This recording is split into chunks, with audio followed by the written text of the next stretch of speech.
সুদানে ব্যাপক হারে ছড়িয়ে পড়ছে খাদ্য সংকট।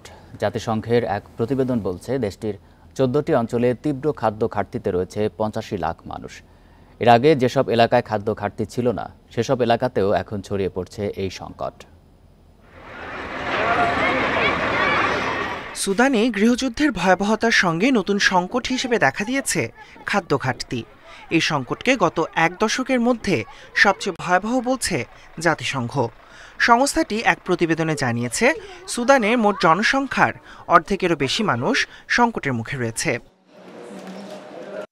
এক বছরেরও বেশি সময় ধরে চলা সংঘাতের কারণে তীব্র খাদ্য সংকটে রয়েছে অন্তত ৮৫ লাখ মানুষ।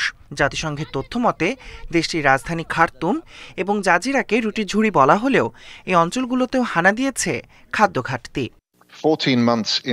১৪ মাসের সংঘাতে খাদ্য নিরাপত্তাহীনতায় সুদান সবচেয়ে কঠিন সময় পার করছে। দেশটির অর্ধেকেরও বেশি মানুষ এই সংকটের সাথে যুদ্ধ করছে, এমনকি সংখ্যার পরিমাণ উদ্বেগজনক হারে বাড়ছে।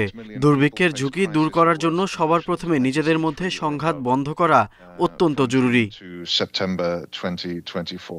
এদিকে ওয়ার্ল্ড ফুড প্রোগ্রাম তুলে ধরেছে আরও ভয়াবহ চিত্র। সংস্থাটি জানিয়েছে সুদানে খাদ্য সংকট এমন পর্যায়ে পৌঁছেছে যে দেশটি বহু বাসিন্দাকে খেতে হচ্ছে মাটি ও পাতা। এর ফলে বাড়ছে অপুষ্টি এবং রোগজনিত কারণে মৃত্যুর হার। আমাদের ধারণা এমন পরিস্থিতিতে সুদানের ৩৭ লাখ শিশু অপুষ্টিতে ভুগবে, যার মধ্যে ৭,৩০,০০০-এর বেশি শিশুর তীব্র অপুষ্টিতে ভোগার শঙ্কা রয়েছে।